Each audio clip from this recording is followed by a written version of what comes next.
When the world darkened on the Dunkirk shores in 1940, no one believed salvation was possible. Captain James Harrow steered his small fishing boat into a sea of despair, where 338,000 Allied soldiers faced certain death. Yet, a secret he harbored might turn this rescue into an astonishing miracle. Could you endure it?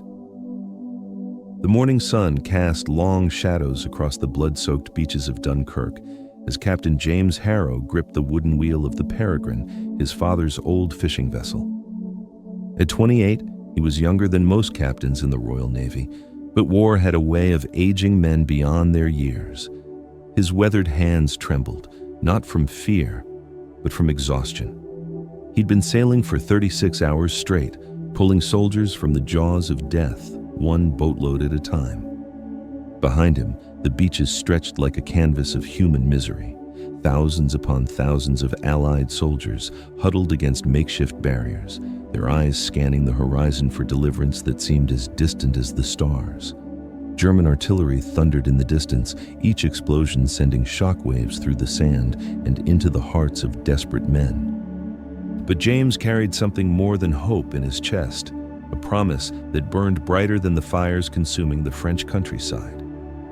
3 months earlier, his younger brother Thomas had been captured during a reconnaissance mission near the Belgian border. His last letter home had been brief. "If the worst happens, James, remember our pact. No man left behind, no matter the cost." Could you stay calm in this chaos, knowing your brother's life hung in the balance somewhere in enemy territory? The radio crackled to life, Admiral Ramsey's voice cutting through the static. "All vessels, we're estimating over 300,000 men stranded. The Germans are advancing faster than anticipated. We have perhaps 48 hours before they reach the shoreline." James's jaw tightened. 48 hours to evacuate an entire army. It seemed impossible, yet he'd already witnessed the impossible. Just yesterday, he'd watched a 70-year-old fisherman named William pull 37 soldiers to safety in a boat designed for 12. The old man's hands were raw and bleeding, but his spirit remained unbroken. "Captain Harrow!" shouted Lieutenant Mitchell from the beach. The young officer waded into the surf, his uniform soaked and torn. "We've got wounded men who won't make it another hour without medical attention." James nodded grimly. Each trip to the larger vessels offshore meant leaving hundreds behind, but those few might mean the difference between life and death for the wounded. As he maneuvered the Peregrine closer to shore, his mind wandered to the mysterious telegram he'd received just before departing Portsmouth. "Your brother lives. Dunkirk holds the key. Trust no one completely. A friend." But the real shock came when tiny boats dotted the horizon like a fleet of angels descending from heaven. The sight took James's breath away. Fishing boats, pleasure craft, tugboats, ferries, every floating vessel that could make the journey across the English Channel had answered the call. The flotilla stretched as far as the eye could see, a testament to the British spirit that refused to bow before tyranny. "Look at that," whispered Private Henderson, a Scottish soldier who'd lost his helmet somewhere in the retreat. "It's like the whole bloody empire came to fetch us home." James helped load another group of soldiers, their faces etched with a mixture of relief and disbelief. Among them was Sergeant Major Williams, a veteran of the Great War, whose eyes held stories that would haunt him forever. The old soldier clasped James's shoulder with surprising strength. "Captain, you're doing God's work out here," Williams said, his voice hoarse from shouting orders across the chaotic beach. "But I've been watching you. There's something driving you beyond duty, isn't there?"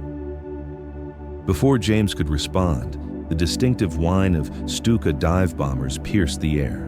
The soldiers on deck instinctively ducked as the German planes screamed overhead, their shadows racing across the water like harbingers of doom. Just then, the roar of enemy planes shifted the tide of hope into a dance with death.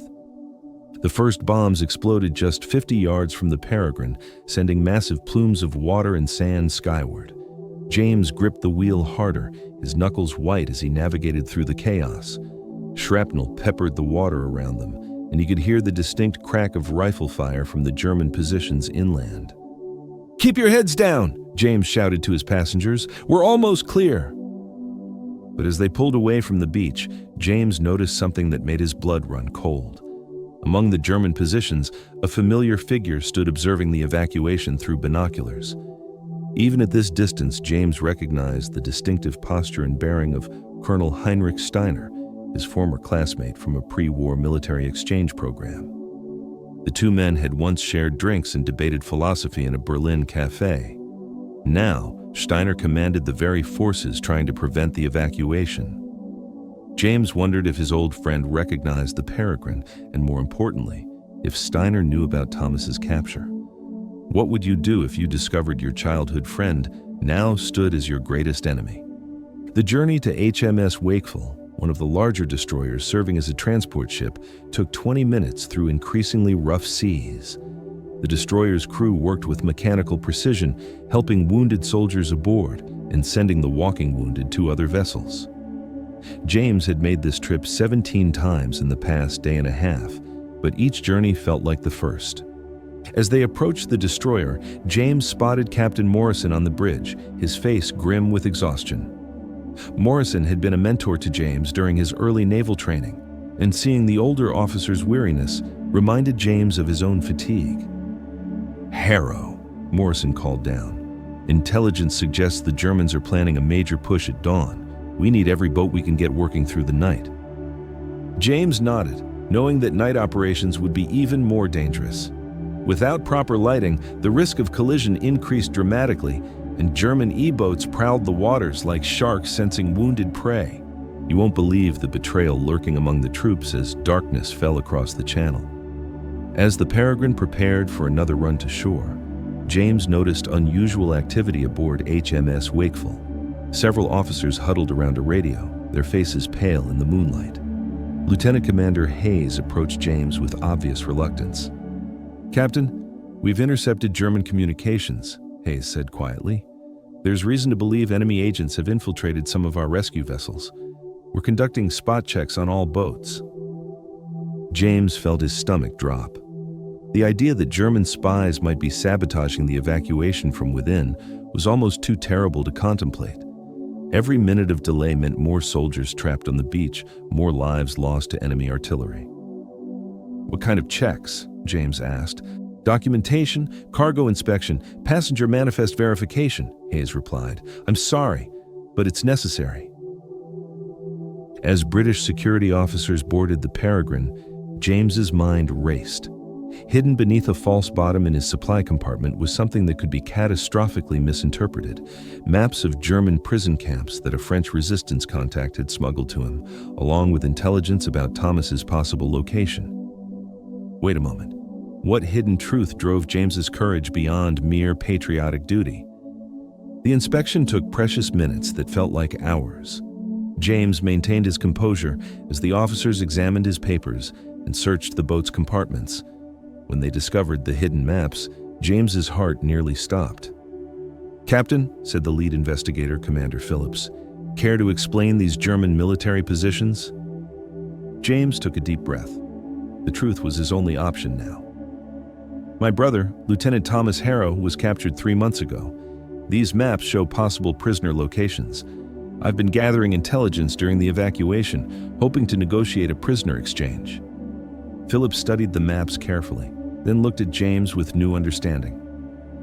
"This is why you've been pushing your boat and crew beyond safe limits. You're not just saving soldiers, you're trying to save your brother."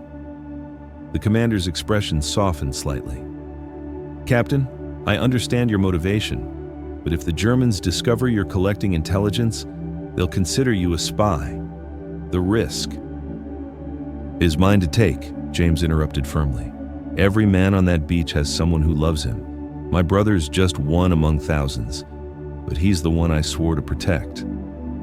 What you've seen is nothing. A greater danger approached silently beneath the waves." As the Peregrine headed back toward shore for another load of soldiers, James noticed strange movements in the water. At first, he thought they might be dolphins or debris, but the patterns were too regular, too purposeful.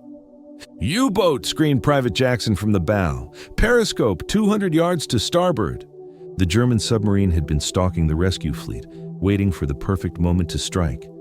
James could see its conning tower beginning to surface, and he knew that in minutes, torpedoes would be racing toward the helpless vessels. Without hesitation, James spun the wheel hard to port and pushed the Peregrine's engine to maximum power. The little fishing boat wasn't armed, but it was fast and maneuverable. If he could reach the submarine before it fully surfaced, maybe he could ram it or at least disrupt its attack. "Are you mad?" shouted Sergeant Williams. "That's a U-boat." "And those are our ships it's targeting," James replied, his voice steady despite the adrenaline coursing through his veins. The submarine's hull broke the surface just as the Peregrine reached it. James could see German sailors emerging from the conning tower, their faces shocked by the sudden appearance of the fishing boat. The submarine's captain, a young officer who looked no older than James himself, locked eyes with him across the churning water. Could you make the split-second decision that would save hundreds of lives? For a moment that lasted an eternity, the two captains stared at each other.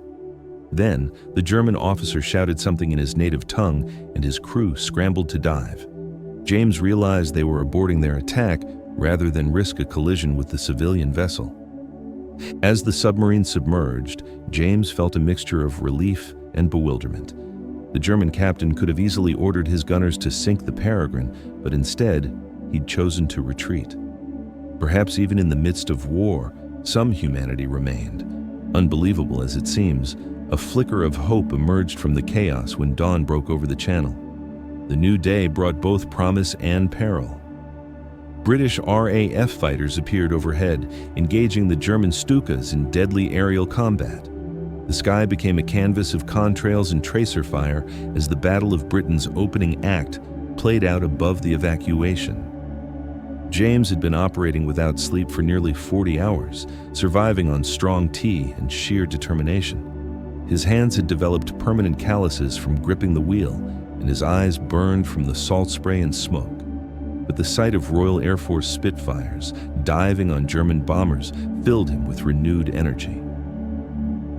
During one trip to shore, James encountered Captain Sarah Mitchell, one of the few female officers involved in the evacuation. She commanded a converted yacht called Destiny, and her crew had rescued over 200 soldiers since the operation began. "Captain Harrow," she called as their boats drew alongside each other, "I've heard remarkable things about your rescue efforts, but I've also heard rumors about your real mission here." James tensed. How much did she know about his search for Thomas? "What kind of rumors?" he asked carefully. "That you're not just here to save soldiers," she replied. "That you're looking for someone specific, someone important enough to risk everything for. Yet, could this secret unravel everything he fought for when enemy forces closed in?" Before James could respond, German artillery opened fire from new positions much closer to the beach. The shells began landing among the waiting soldiers with devastating effect. Men scattered in all directions, some diving into the surf, others huddling behind whatever cover they could find. "They've moved their guns forward!" shouted Lieutenant Peterson from the beach. "We're sitting ducks out here!" James realized that Colonel Steiner had repositioned his artillery during the night, bringing the beach within range of heavy guns. The evacuation was now operating under direct enemy fire, making every rescue run exponentially more dangerous. As he loaded wounded soldiers onto the Peregrine, James heard a familiar voice calling his name. Through the smoke and chaos, he saw a figure stumbling toward the water, a British officer with a distinctive limp that James recognized immediately. And then, a voice from his past reshaped the mission entirely. "James! James Harrow!" The voice belonged to Major David Thornton, Thomas's commanding officer, and James's former roommate at the Royal Naval College. Thornton was wounded, his left leg clearly broken, but his eyes blazed with urgent information. "David!" James helped his old friend toward the boat. "What happened to you?" "Where's your unit?" "Scattered," Thornton gasped, pain evident in every word. "But James, I have news about Thomas. He's not in a prison camp. He's been working with the French resistance. There's a coded message hidden in the lighthouse at Calais. He's trying to get intelligence about German invasion plans back to London." James felt the world tilt beneath his feet. His brother wasn't a prisoner. He was operating behind enemy lines, gathering crucial intelligence that could save Britain from invasion. "The lighthouse?" James asked. "David, that's 20 miles from here, deep in German territory." "I know," Thornton replied, "but if Thomas's intelligence is correct, the Germans are planning to invade within 2 weeks. That information could change everything. What would you sacrifice to save not just one brother, but an entire nation?" Suddenly, a new peril tested his resolve to the brink as German E-boats appeared on the horizon. The fast patrol boats moved like water striders across the channel, their powerful engines propelling them toward the evacuation fleet at incredible speed. Each E-boat carried torpedoes and rapid-fire cannons, capable of destroying multiple rescue vessels in minutes. James watched in horror as the lead E-boat fired a torpedo at HMS Wakeful. The destroyer tried to evade, but the torpedo struck amidships with a thunderous explosion. The great ship listed severely to starboard, and James could see sailors abandoning their posts.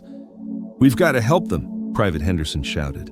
But even as James turned toward the sinking destroyer, he realized the terrible choice before him. He could save perhaps 30 sailors from Wakeful, or he could attempt the impossible journey to Calais to retrieve Thomas's intelligence. Both missions were crucial. Both could save lives, but he couldn't do both. The E-boats continued their deadly approach, their guns already targeting the smaller rescue vessels. James estimated he had perhaps 10 minutes before they reached the Peregrine's position. In that moment of crisis, James made a decision that would haunt him for the rest of his life. He turned away from the sinking destroyer and set course for Calais, pushing his engine beyond safe limits. Behind him, other rescue vessels moved to assist Wakeful survivors, but James couldn't shake the feeling that he was abandoning his duty. "Captain, where are we going?" asked Sergeant Williams. "The evacuation is that way." "We're going to end this war," James replied grimly, "or die trying." Could you live with such a choice, knowing that every second counted for both missions? The journey to Calais took 2 hours through increasingly dangerous waters. German patrol aircraft circled overhead like vultures, and James had to navigate around several minefields marked only by hastily placed buoys. As they approached the French coast, James could see the lighthouse standing like a lonely sentinel against the gray sky. The town of Calais lay in German hands, its streets patrolled by enemy soldiers. Getting to the lighthouse would require stealth, courage, and more than a little luck. James anchored the Peregrine in a small cove about half a mile from the lighthouse. The water was shallow enough that he could wade to shore, but deep enough to provide quick escape if necessary.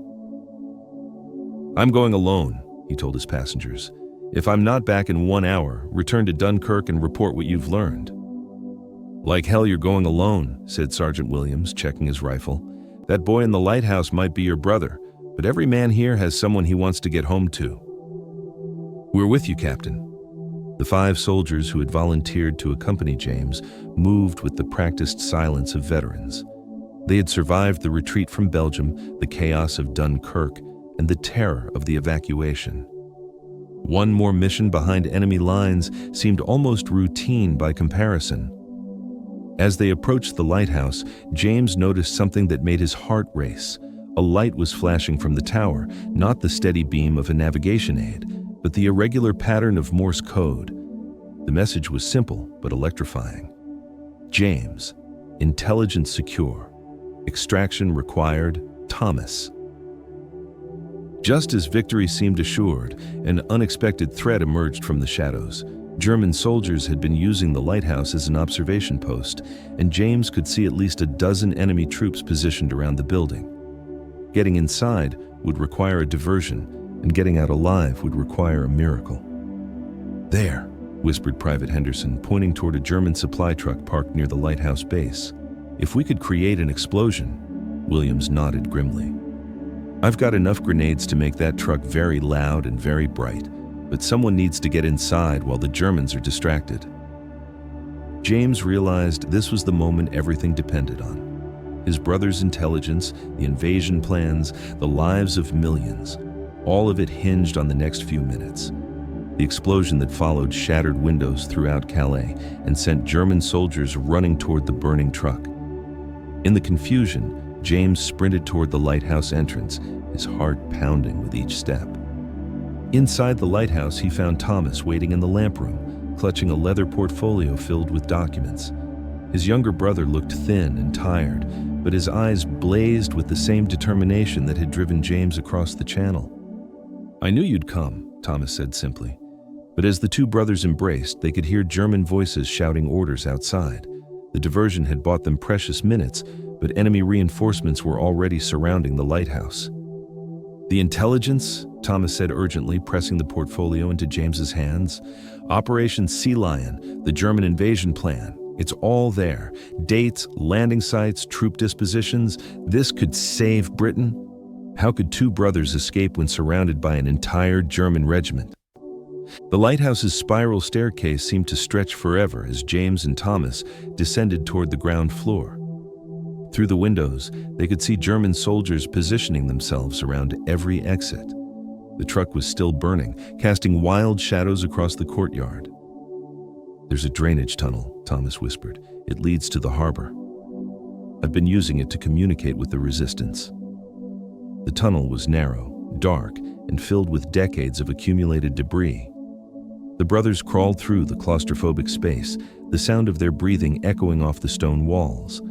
Behind them, they could hear German voices and the crash of the lighthouse door being forced open. When they finally emerged near the harbor, James was amazed to see the Peregrine waiting exactly where he'd left her. Sergeant Williams and the other soldiers had made it back safely, and they'd kept the engine running. "Time to go, Captain," Williams called softly. As they pulled away from the French coast, James looked back at the lighthouse one final time. German soldiers were visible in the lamp room, their flashlights sweeping the darkness in search of the escaped prisoners. The return journey to England was harrowing, but swift. German E-boats pursued them for the first 10 miles, but the Peregrine's shallow draft allowed her to navigate through waters too shallow for the larger patrol vessels.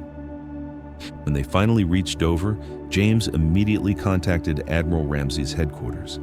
The intelligence Thomas had gathered would prove crucial in defeating Operation Sea Lion and saving Britain from invasion. But the real miracle was yet to come. As dawn broke over the English Channel on June 4, 1940, the last boats of the Dunkirk evacuation were making their final runs. Against all odds, Operation Dynamo had succeeded in rescuing 338,226 Allied soldiers from what should have been certain death or capture. James stood on Dover's white cliffs, watching the final rescue vessels return home. Thomas was safe in a military hospital, recovering from his months behind enemy lines. The invasion plans were being studied by British intelligence, and preparations were already underway to counter the German threat. Captain Sarah Mitchell approached James as he watched the last boat disappear over the horizon. "You know," she said quietly, "history will remember this as the miracle of Dunkirk. But you and I know the real miracle was the courage of ordinary people who refused to abandon hope." James nodded, thinking of all the fishing boats and pleasure craft that had crossed the channel, all the civilians who had risked everything to save strangers. His own journey had begun with a mission to save his brother, but it had become something much larger, a testament to the unbreakable spirit of humanity in the face of overwhelming darkness.